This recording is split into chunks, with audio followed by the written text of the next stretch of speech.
What's up, guys? Here it is. This is actually a fairly requested video of mine, and that's to show you my entire ski quiver.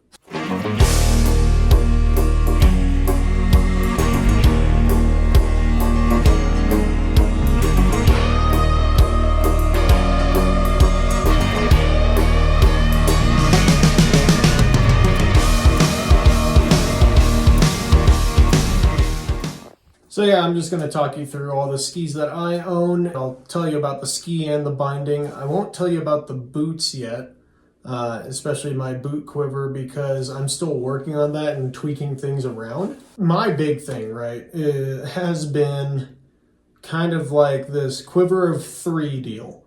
You have the thin, medium, and fat ski. The two ends of those spectrum is backcountry and front country. And so that is how I kind of wound up with all of these skis right here.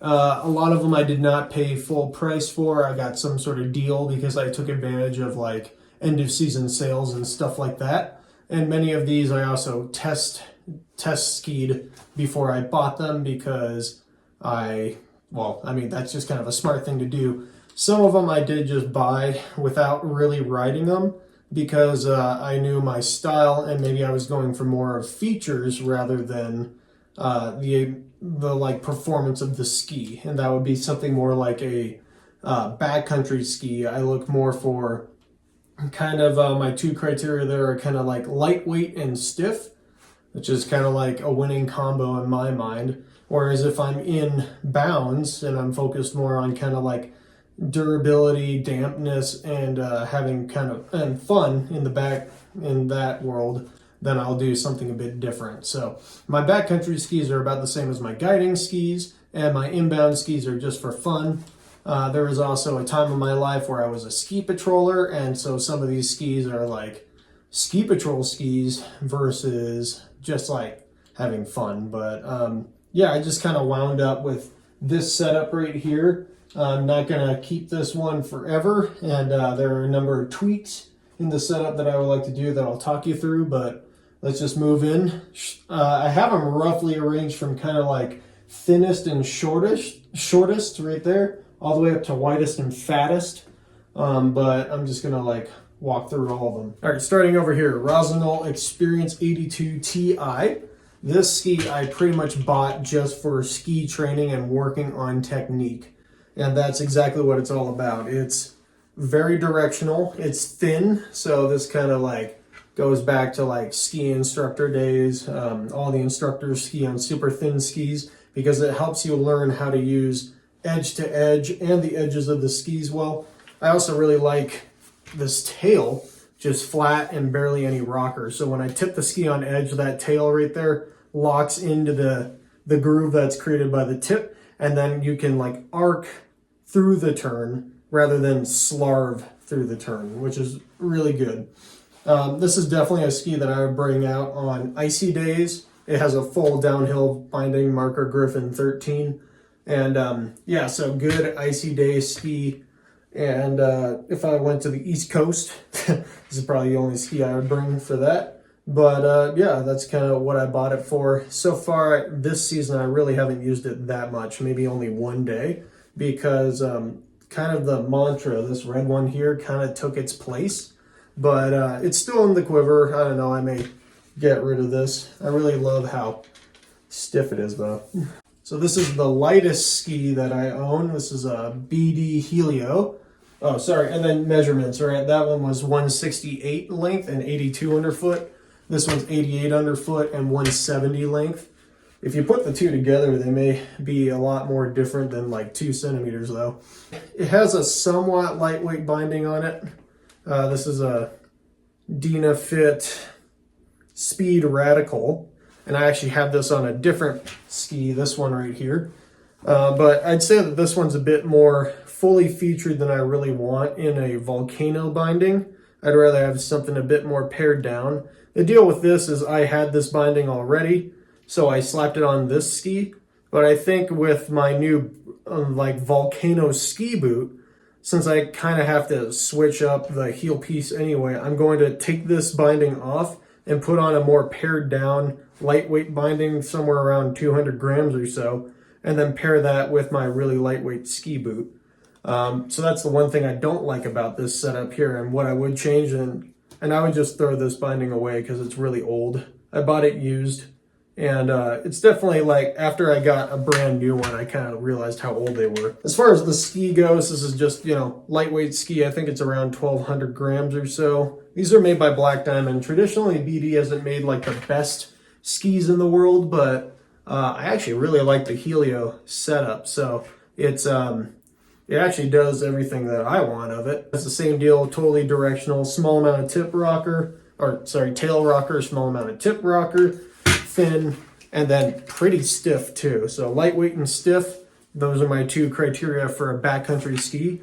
And this would be my, if I was skiing Shasta or Baker, or if I'm doing a long ski tour, or if I'm doing a big day of skiing, like maybe skiing the Mountaineers route on Whitney in a day, this would be the ski I bring for it, because it's just saving the weight. Wander Alpine Vital 100 right here. This is 169, so slightly, you could say slightly smaller. Does have a cool little owl right there. This is 1,600 grams, so it's a bit heavier ski, but it's full-on backcountry. You can see I have the Dynafit Speed 150 on there. This is sort of becoming my new favorite binding.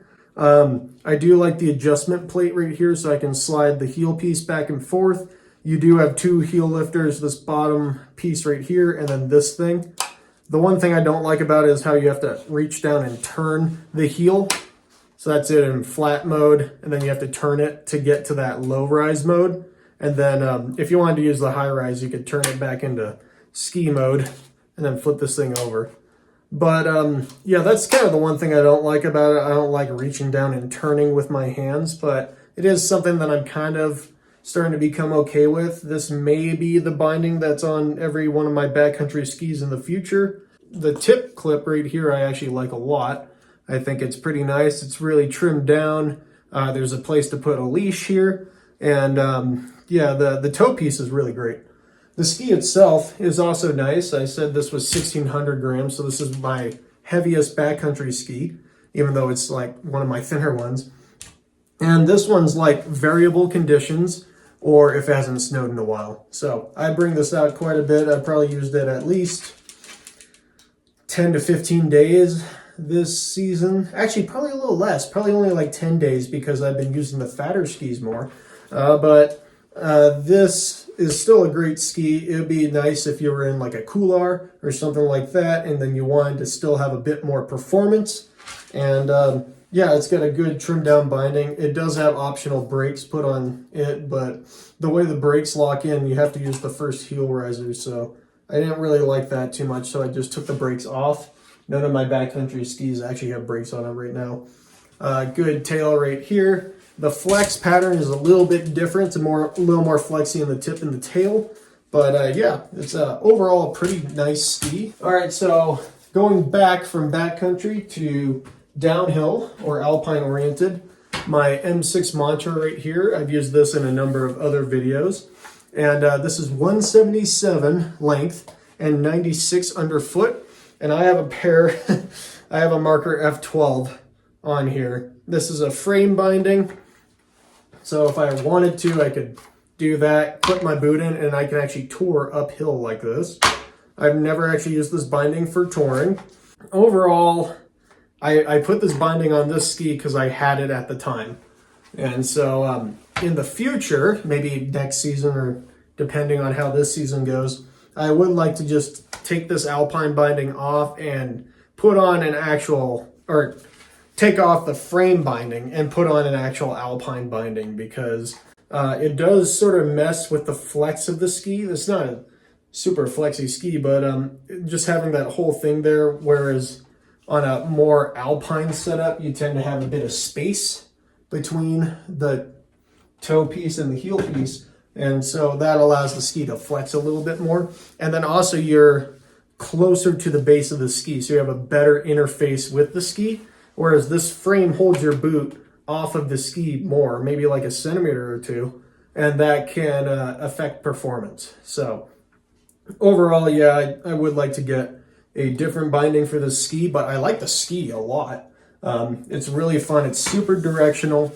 It's stiff, but it has bounce to it, so it kind of absorbs a little bit, and it's just a bulldozer. So if I'm inbounds in crud, this thing just like smashes through the crud. Lately, I've been using it on really icy days, traditionally more of that ski, but I moved back to this one, and it's become my more icy day ski for, just really firm conditions. And I've just been having a lot of fun with them. So these are pretty fun skis. I think I've used this mantra I've actually been keeping track of the days, but I think I've been using it probably about 15 or so days this year. I'm thinking that with the mantra and the blaze right here, I'm going to both do 20-day reviews on both of the skis. I just need to get up to 20 days first. And since I keep switching around with skis, that takes a bit of time. But I'm certain I'll have 20 days on this and 20 days on this for review later on. Also, I want to say this is like my heaviest ski. It's about 2,000 grams, the mantra right here. Moving on, Vocal Blaze. So this one was like last minute buy off of Ski Essentials of all things. They were selling the Blaze with the binding pre-mounted for like $500. And I was like, I wanted the ski anyway, so I kind of just did it. And it turns out it's like one of my favorite skis for sure. It is a bit fatter than normal. It's 106. That's a bit wide for me personally in my resort skiing. But like I was actually skiing on this thing today after about 9 inches of snow in Sugar Bowl, and I was having tons of fun. So the stats are it's 106 underfoot, it's 179 centimeters, and then I have a Griffin 13. I use a lot of Griffin 13s. They're cheaper, they're easy to find, everyone always has them in stock, and I don't think it's that bad of an alpine binding. I know some people don't like them, but they work for me, so that's usually what I use. This one's a bit more lightweight, has a bit more flex to it, and it's a bit more poppy than, say, the Mantra. So it doesn't bulldoze quite as much, but it turns really nicely, and I think if you adjust your style a bit, it can be a lot of fun. I was skiing all over the resort. I can ski just about anything, even groomers with this ski, if I'm a little bit slower on edge to edge. It's not like my favorite thing to do. I'd rather have a small ski for doing groomers, but it's still a fun ski, and I've started using it a whole lot. So be on the lookout for a 20-day review on this ski coming up soon. All right, so moving on to, this is probably my most used backcountry ski, I think, this season. Yeah, it's probably the one I've spent the most days on. This is a woven Harrier 108. And I actually don't think the guy who does woven is going to make skis anymore, which is really sad because these are really good skis. This one's set up, these are super light skis. So this is a 108 underfoot, so it's wider than every other ski. But this one's 1,400 grams. It's like insanely light. And so it can be a bit more chattery for sure. Stiffness, it's not quite as stiff as the Helio or the Wander. It has a different flex pattern. Like the tip and the tail are a bit more flexy. There is some carbon in here. But overall, I think it's a really nice ski, especially for variable conditions. And I've even skied this on some chattery snow, like refrozen wet snow. And, it worked for me. It wasn't like the best, but it was okay. I have a new version of the Dynafit Speed Radical on this thing. Really good binding. I think it's a great workhorse, and it's also cheaper. The heel piece rotates all the way. The heel risers, I only ever used that one, but if I want to, I can use the stiletto. This heel rise is pretty huge. I know some people don't like Dynafit bindings because of the ramp angle. So like the amount of height your heel is versus your toe being clipped in right there. I think that's just a personal thing. I don't mind it that much. I think Dynafit does that to help you stay in the front seat or something. But I know some people, it's a deal breaker. For me, it's not. Also, this heel piece is adjustable, so it can move around. A nice little Sasquatch sticker right there.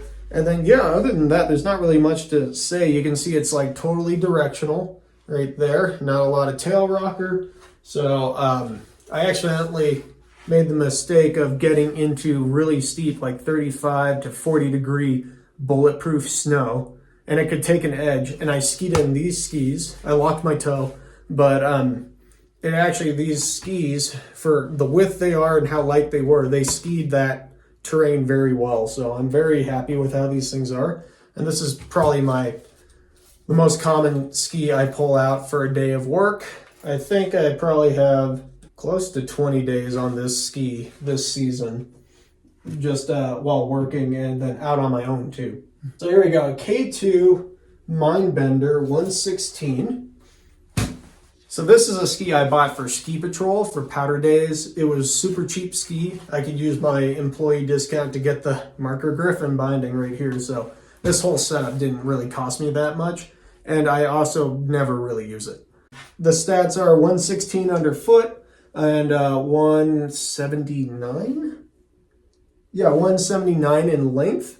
So it's pretty good setup for like an inbounds powder ski, if you ask me. It did come with a binding on it. If you really want to know, it came with this binding on it.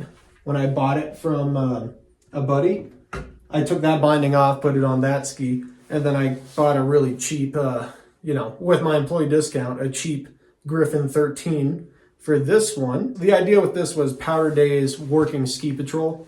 Ski Patrol, it like blows up your skis and destroys them, so I didn't want to spend a whole lot of money on one, and the binding would be good for a few pairs of skis. Kind of a better backcountry ski, but it's overall kind of a fun setup. It's bouncy, it's poppy. In powder, it would not be that bad. It's just not really a ski I use anymore. It's still in the quiver though. On to the ski that gives me the most amount of weird looks. Here we go, Woven Kingfisher 120. So this is a full-on powder ski. I have it in 185 length. Super early rise in the tip right there. The tail also gets a lot of questions because that is a fish hook tail right there. I think mostly that's just designed to make it more easily releasable in the snow. And yes, I can clip my skins right here in the middle. So that I don't really have a problem with that. My binding is another thing people laugh at me for. Look at this thing. This is a ATK Revolution World Cup. It has a toe piece right there, 2 jaws. You could probably fit a crampon on here if you wanted to, but I don't. ATK bindings make really nice stuff. And then the heel piece, this is something that I'm ashamed to say I figured out, but it has one riser. There you go. And then originally in my first video, I said that it doesn't rotate. Well, it turns out it actually does. So I can rotate this and make this ski go totally, or make my heel go totally flat. So that was originally like kind of an issue I had with the binding, but now that I've figured that out, it's not really that bad. So yeah, some of you have asked me about like, what's it like skiing a fat ski with a tiny little binding like this? If I'm in powder, then it doesn't matter. I actually really love it. So the binding itself is only like 150 grams, and I can steer the ski just fine. I can drive it with my boots that I have. I really don't have an issue with this binding on this ski, and I think it's a great combo, actually. I'm teaching a avalanche course tomorrow and the next day, and this is probably the ski I'm going to use since we just got, this large dump of snow. So I think that they're really fun, and they're probably one of my favorite pairs. Of course, since they are 120, you can only really use it on kind of deeper days, but the nice part about it is a lot of times I'm skiing low angle stuff with my clients, and I found that the fatter skis I can just glide over the low angle stuff, whereas like a thinner ski you kind of want to be on steeper terrain so that way you can have enough speed to go through. Here I just float on top, so it's actually become a lot more of a useful ski for me. Well, there you guys have it, rapid fire, me going through my entire ski quiver. Obviously things change, and some skis are going to be added, others are going to be replaced. But right now I feel like I'm pretty happy with what I got, and I feel like I'm kind of prepared for any situation. Leave a comment if you have any questions. And if you guys want me to make any more videos about anything, then you can always ask. I'll try to do that. And thanks for watching. Please like, share, and subscribe, and I'll see you in the next one.